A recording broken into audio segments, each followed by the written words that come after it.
మీ మోకాల నొప్పులకు ఎటువంటి సర్జరీ లేకుండా ఎపియాన్ పెయిన్ క్లినిక్ అందిస్తున్న అత్యాధునిక చికిత్స.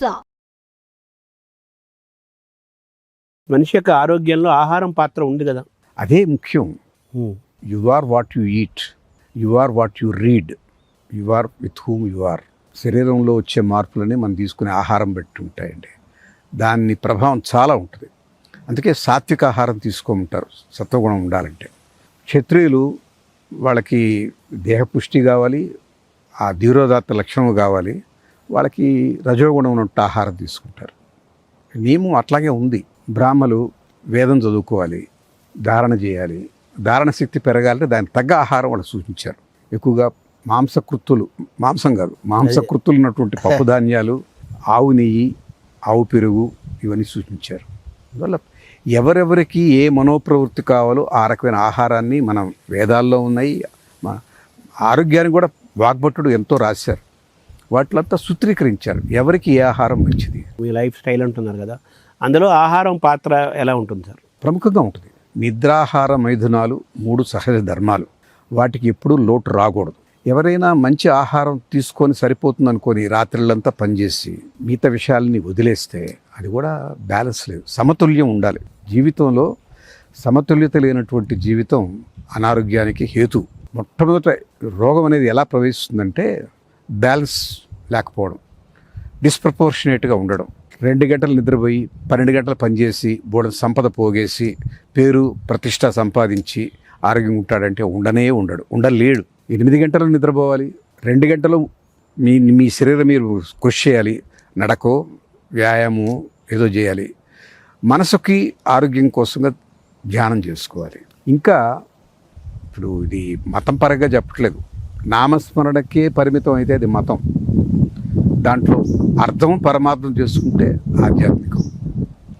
మనకెన్నో మంత్రాలు మన మహర్షులు ద్రష్టలు ఇచ్చారు. రామ మంత్రం, శ్రీరామ రామ రమే రామే మనోరమి. అది కేవలం రాముడిని మెప్పించడానికి మాత్రం అనుకోకండి. రాముడు మెచ్చుకుంటాడేమో, నేను కాదన్ను. పదే మన నామస్మరణ ఎవరు చేస్తే మనకు తృప్తి కలుగుద్ది. కానీ దేవుడు వీటికి అతీతం. ఆయనకి ఎవరో పొగిడితే పొగిడించుకోవాలని ఉండదు. అది మానవ స్వభావం. మరి ఎందుకు మహర్షులు మనకి మంత్రాలు ఇచ్చారు? ఒక రామ మంత్రమే కాదు, గాయత్రి, 24 అక్షరాల గాయత్రి.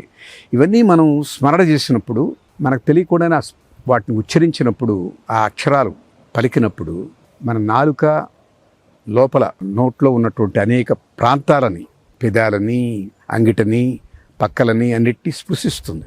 అప్పుడు వాటి ద్వారా సంకేతాలు వెళ్తాయి 72,000 నాడులకి. ఇది ఆరోగ్యాన్ని పెంపొందిస్తాయి. ఒక్కో మంత్రం ఒక్కో రకమైనటువంటి విధంగా పనిచేస్తుంది. అందుకే నామస్మరణ పూరిక కలిగి, ఆ ఎరుక కలిగి పలికితే శ్రద్ధగా దాని మీద దృష్టి పెట్టి పలకవలసిన పద్ధతిలో దాని గుణం చాలా ఉంటుంది, దాని ఉపయోగం చాలా ఉంటుంది. అందుకే మీరు గమనించండి, పళ్ళు ఊడిపోయిన వాళ్ళకి మంత్రాలు పనిచేయవు ఉంటారు. మంత్రాలు పనిచేయవు ఏమిటి? స్పష్టత ఉండకపోతే, ఎక్కడ ఏ రకంగా ఆ నాలిక ప్రశ్నించాలో ఆ రకంగా ప్రశ్నించకపోతే దాని ప్రయోజనం వనకూడదు. పలకాలి కరెక్ట్గా. సైన్స్ ఉంది ఇక్కడ. కేవలం మనవాళ్ళు పుణ్యం వస్తుంది, రాముడు నువ్వు 1,00,000 సార్లు పలికితే నీకు సిద్ధిస్తుంది మంత్రం అనే మాట చెప్పడంలో ఆంతర్యం ఏమిటంటే, అన్నిసార్లు నువ్వు కానీ చేస్తే అది ఒక ఎక్సర్సైజ్, అది తెలియని ఎక్సర్సైజ్. దాని ఫలితం నీ శరీరం మీద ఉంది. నీకు ఆ తేజస్సు వస్తుంది, వర్చస్సు వస్తుంది. వీటి తాలూకు అనేక ఆరోగ్య లక్షణాలు వస్తాయి. ఇవన్నీ చెప్తే ఊరు చేయరని రాముణ్ణి ప్లీజ్ చేయడానికో, గాయత్రి మాతని ప్రార్థన చేయడానికో అని చెప్పేశారు. అంతకుమించి చేయలేదు. నేను అర్థం చేసుకున్నటువంటిది ఇది ఎక్కడ చదివింది కాదు, కానీ నాకు అనిపించింది మంత్రంలో ఈ ఉద్దేశం ఉంది అని. ఇప్పుడు మీరు శ్రీరామ రామ రామేతి రమే రమే మనోరమే సహస్రనామ తత్తుల్యం రామనామ రామని ఆ మంత్రం మీరు నామస్మరణ చేస్తారు. ఇవే కాదు, నాకు కొన్ని మంత్రాలు మా అమ్మ చెప్పినవన్నీ వేకుదామని చదువుకుంటాను. అవి శరీరం పైన, మనసు పైన ఎటువంటి ప్రభావితం చేస్తున్నాయి? ఎలా మీకు ఆనందాన్నో లేకపోతే ఒక ఆహ్లాదాన్నో ఒక శక్తినో ఇస్తుందని మీరు గమనిస్తున్నారా? నేను గమనిస్తున్నా. చూడండి, ఒకటి మనసుకు ఒక భరోసా. ఉదయం లేచి ఎవడి మీదో పగో, ఎవడి మీదో కోపమో, ఎవడి మీదో కక్షో లేకుండా హాయిగా నామస్మరణ చేసుకున్నాను. భగవంతుడు ఉన్నాడని నమ్మాను, నేను ఒక మంచి పనే చేశాను, ఒక భావం వస్తుంది. ఇది బాహ్యంగా. అంతర్గతంగా నాకు తెలియకుండానే నేను చెప్పిన 72,000 నాడుల మీద ఈ ప్రభావం వచ్చి శరీరం చాలా తేలికవుతుంది. ఆ రోజుకి ఉత్సాహం వస్తుంది, ఆ రోజు శక్తి వస్తుంది, ఆ రోజు రాబోయే సమస్యకి ఎదుర్కోగలనటువంటి ధైర్యం వస్తుంది. ఒక ఆత్మవిశ్వాసం కలుగుద్ది. ఇవి దాని ప్రయోజనాలు. ఒకటి, మానసికంగా నేను మంచి పని చేశాను తృప్తి. 2, మీకు తెలియకుండా శరీరంలో ఆ శక్తి, ఆ ఓజస్సు, తేజస్సు వస్తాయి.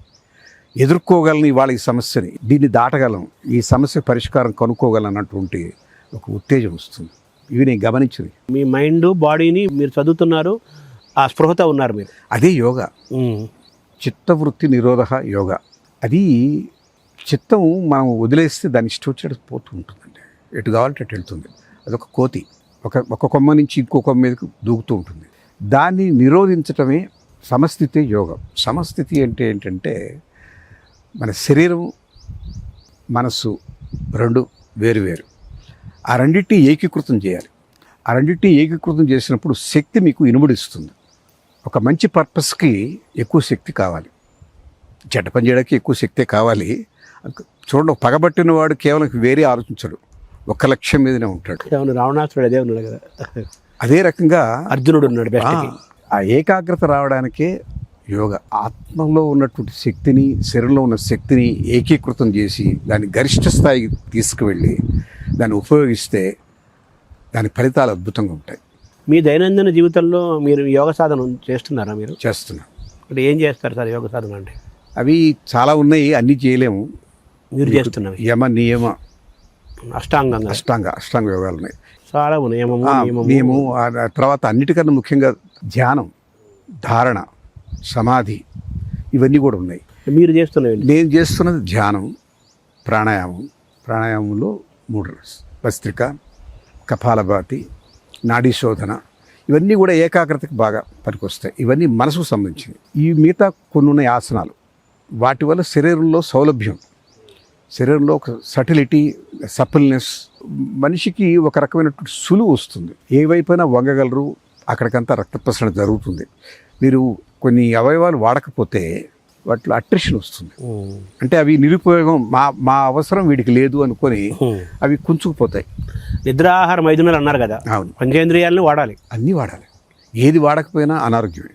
మన అవయవాలకి అందవలసిన ఆక్సిజన్ తగిన మోతాదులు అందకపోబట్టే, అక్కడ రక్త ప్రసరణ సరిగా లేకపోబట్టే అక్కడ నొప్పులు, అక్కడ రకమైనటువంటి కష్టాలు వస్తాయి. ఏం చెప్పాలి, మనం అనుకున్నట్టుగా ఈ చెయ్యి వెనక్కిపోదు. ఎందుకంటే మీరు వాడలేదు దాన్ని. మీరు వేసేటువంటి భుజంగాసనంతో భుజాలు గట్టిపడతాయి, మీకు అక్కడ శక్తి వస్తుంది, వాటికంతా ఆ అవయవాలకంతా రక్త ప్రసరణ జరుగుద్ది, ఆక్సిజన్ వెళ్తుంది. అవి ఉపయోగంలోకి వస్తాయి. మీరు వాడకపోతే ఉపయోగంలో ఉండవు. మీరు ఏమేమి ఆసనాలు వేస్తుంటారు సార్ రోజు? ఒకప్పుడులాగా పద్మాసనం వేయలేదు. నాకు యాక్సిడెంట్ అయినప్పుడు ఫీమర్ బోన్ మల్టిపుల్ ఫ్రాక్షన్ అయినప్పుడు లోపల రాడ్ పెట్టారు. దానికి ఇక నాకు కూర్చునే సౌలభ్యం లేదు. కానీ ఆసనం కాదు, కానీ నేను కుర్జీలో కూర్చొని అన్ని రకాల ఆసనాలు చేస్తాను. ఈవెన్ సూర్య నమస్కారాలు కూడా కుర్జీలో కూర్చొని చేయగలను. అబ్బో, చేస్తాను. తర్వాత భుజంగాసన్, సర్వాంగాసన్ నాకు చాలా ముఖ్యం. సర్వాంగాసన్ వల్ల శిరస్సుకి రక్త ప్రసరణ బాగుంటుంది. సర్వాంగాసనం చాలా మంచి ఆసనంగా చెప్తారు కదా. అవును, సర్వాంగాసనం చాలా మంచి ఆసనం. భుజంగాసనం కూడా చాలా మంచిది. తర్వాత ఈ బ్రిడ్జ్ అంటాం, సేతుబంధాసనం, అది నడువుకి చాలా శక్తినిస్తుంది.